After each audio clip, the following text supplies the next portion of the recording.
Selamat pagi Bapak Ibu, Saudara-saudari Messenger yang dikasihi Tuhan. Hari ini kita bersyukur kita bisa berjumpa di dalam renungan untuk Sobat Messenger.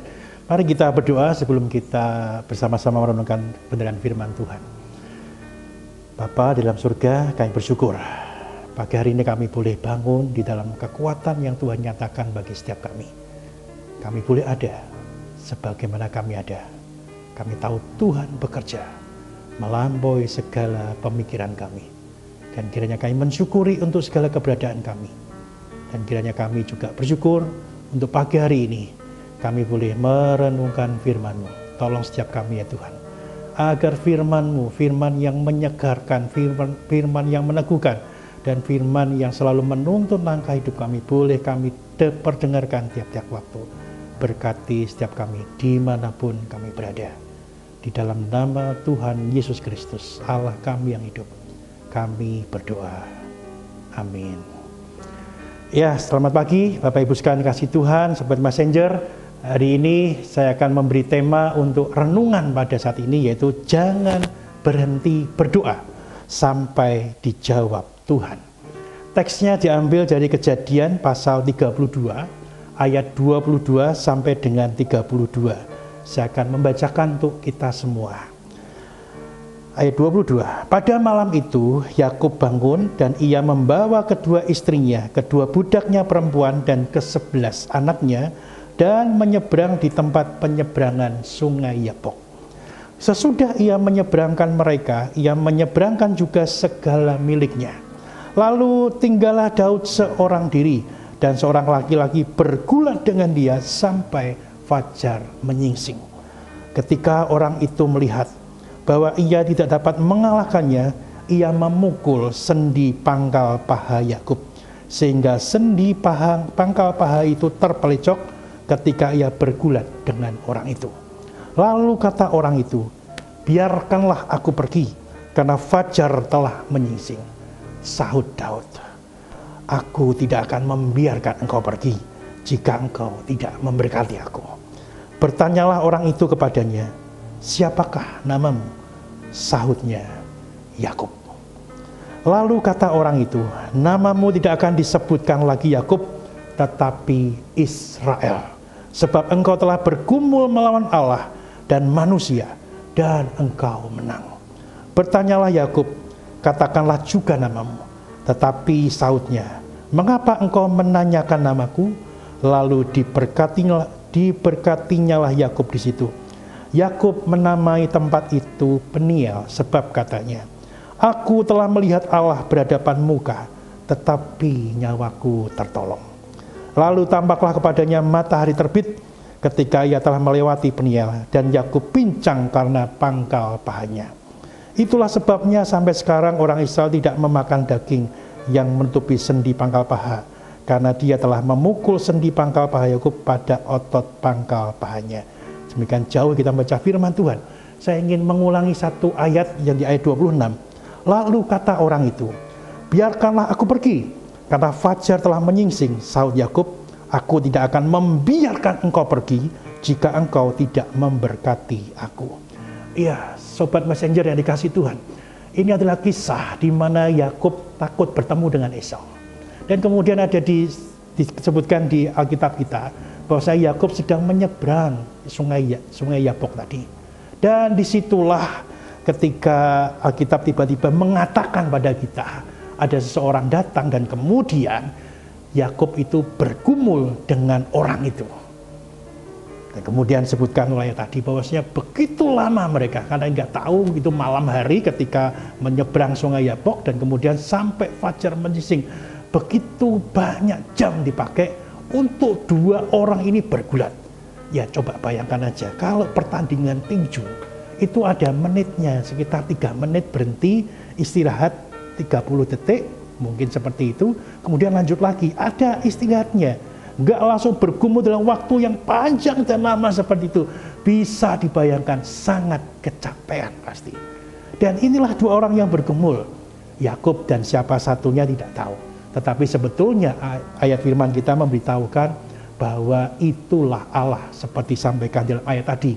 Juga dengan lembaga Alkitab Indonesia memberikan judul pergulatan Yakub dengan Allah. Nah, apa yang bisa kita ambil dari ayat ini? Khususnya saya memfokuskan bagian inilah bagian doa.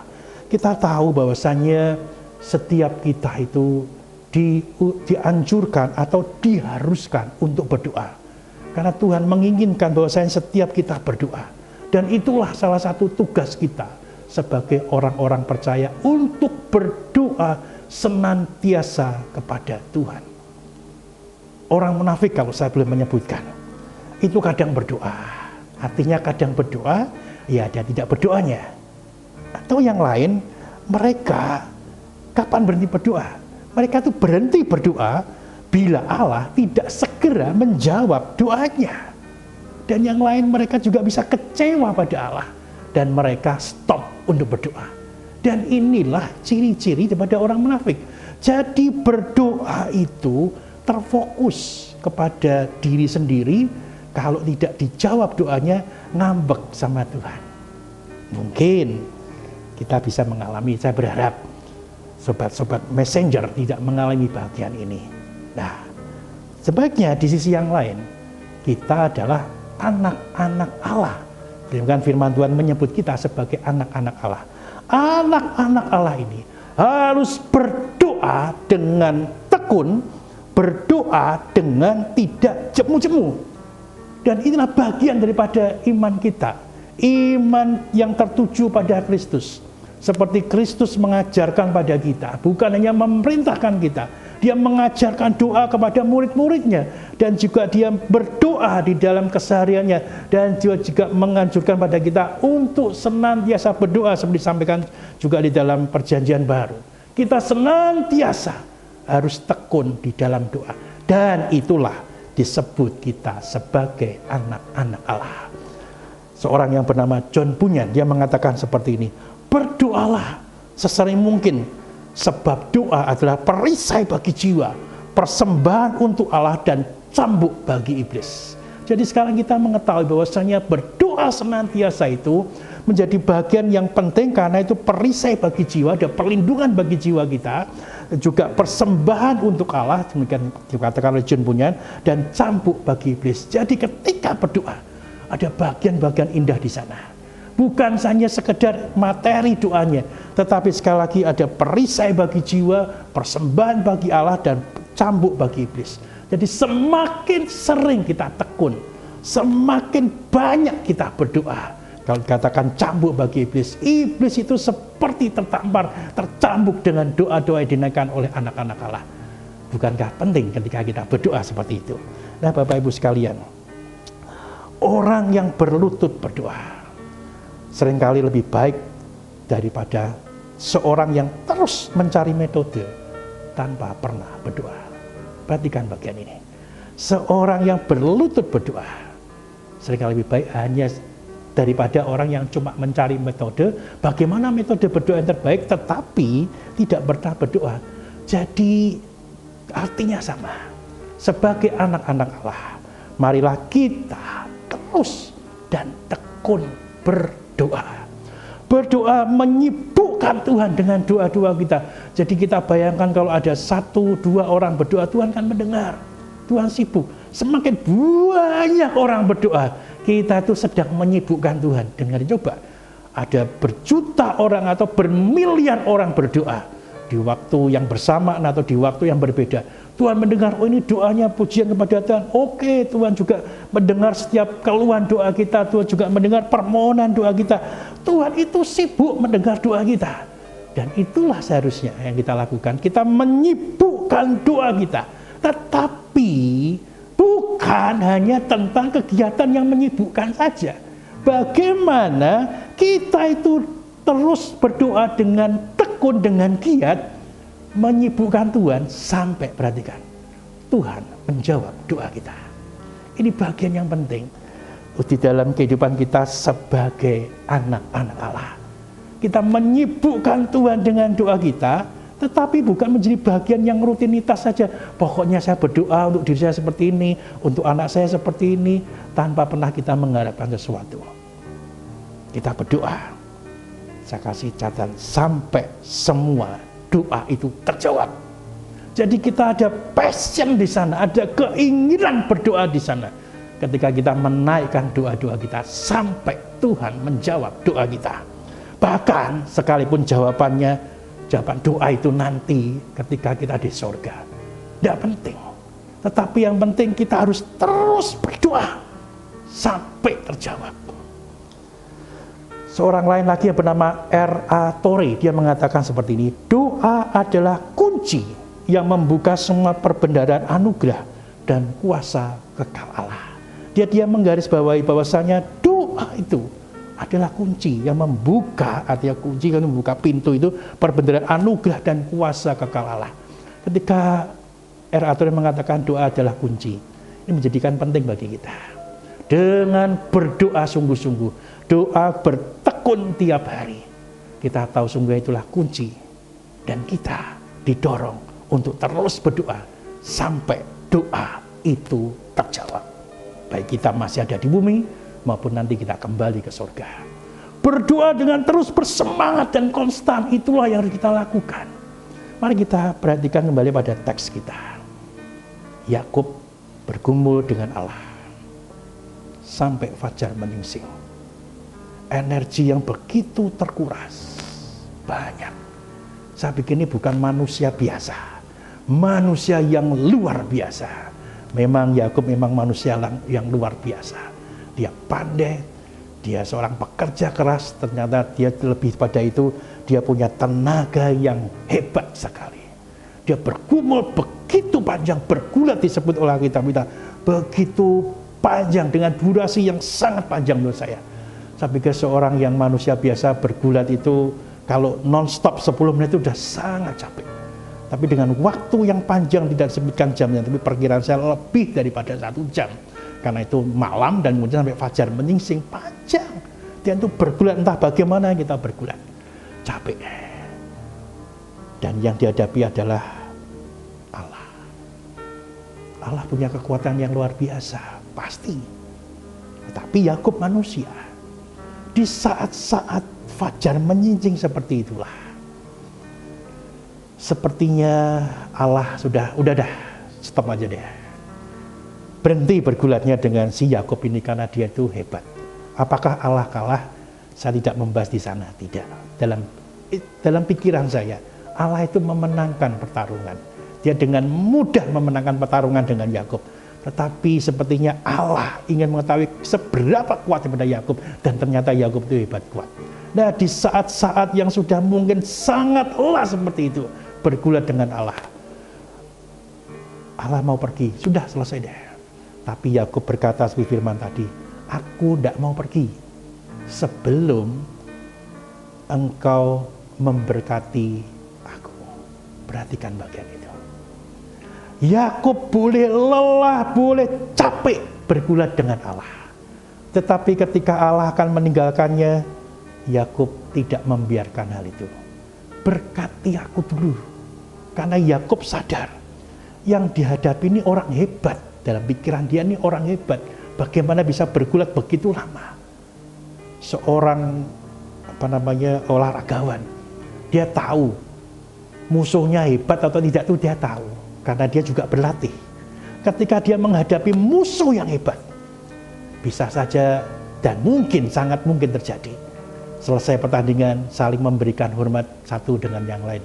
Luar biasa. Meskipun engkau lawanku, tapi engkau luar biasa. Sangat sulit mengalahkanmu. Itulah olahragawan. Demikian juga kalau kita lihat Yakub, seorang yang hebat, mengetahui bahwa musuhnya yang bergulat itu luar biasa. Jangan tinggalkan aku, berkati aku dulu. Dan itulah pesan yang luar biasa. Jadi Yakub memohon berkat daripada Allah itu turun ke atas dia. Apakah berkatnya turun berupa benda atau segala macam? Tidak. Cuma perkataan berkat daripada orang itu yang diterima oleh Yakub. Nah, Sobat Messenger, di dalam doa-doa kita diingatkan, teruslah berdoa.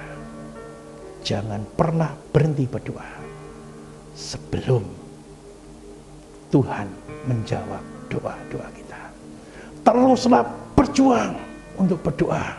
Baik itu doa untuk pribadi kita, untuk rumah tangga kita, untuk keluarga kita, untuk pekerjaan pelayanan, untuk gereja dan untuk pemberitaan Injil, apapun itu.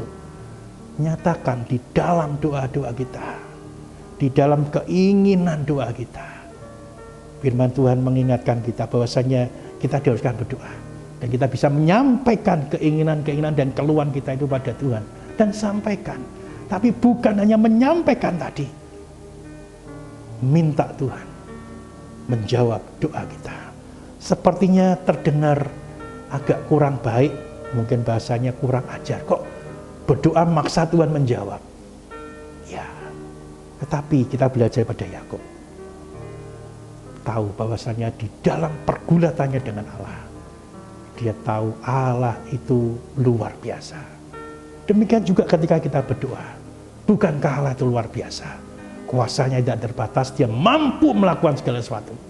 Oleh sebab itu tidak salah kok kalau kita minta Allah itu menjawab doa-doa kita, baik pada waktu kita hidup ataupun nanti kita di surga. Tapi sekali lagi perhatikan, ini baik karena kerangkanya kita bukan orang munafik. Kita adalah anak-anak Allah. Tandanya apa?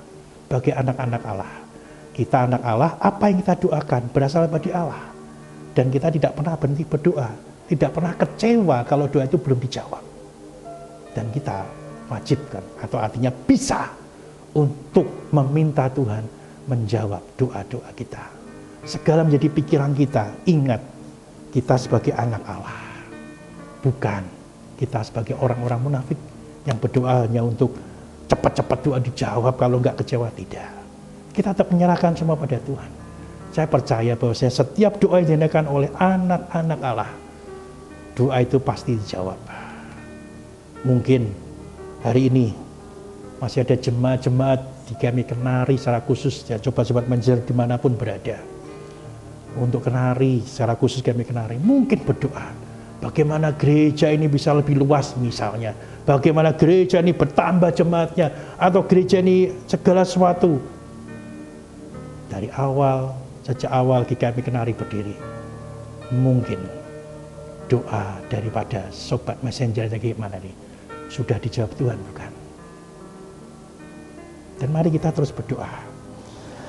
Ini harus kita lakukan. Ketika Tuhan menjawab doa kita, seharusnya kita semakin berhasrat menaikkan doa-doa kita. Jadi perhatikan, kita harus tekun berdoa, minta Tuhan menjawab doa kita. Kalau doa itu dijawab Tuhan, bukankah itu menjadi hasrat doa kita untuk lebih menaikkan doa-doa kepada Tuhan? Karena Tuhan itu menjawab doa kita. Jadi artinya tidak pernah kita berhenti berdoa. Semakin dijawab oleh Tuhan, semakin kita berhasrat untuk berdoa. Jadi teruslah berdoa sampai doa itu dijawab. Kalau doa itu dijawab, berdoa minta yang lain lagi sampai dijawab lagi. Begitu jawab, doa yang lain lagi. Nah, itulah kehidupan orang-orang percaya. Kita harus mengerti, hidup kita merupakan kehidupan doa. Kita harus berada dalam kondisi penuh dalam doa hingga kita tiba di surga. John Calvin mengatakan,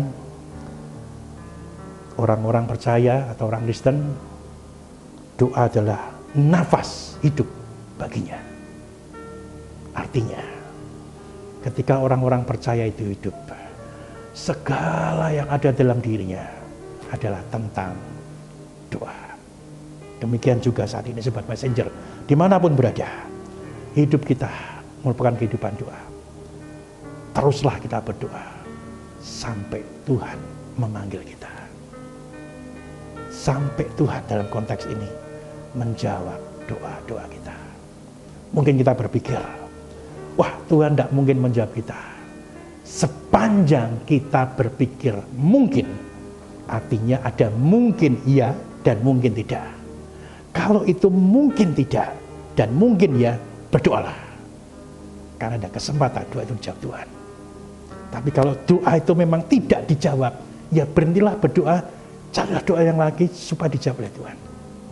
Jadi tidak ada kata mungkin dalam berdoa. Karena segala sesuatu mungkin bagi Tuhan. Teruslah berdoa.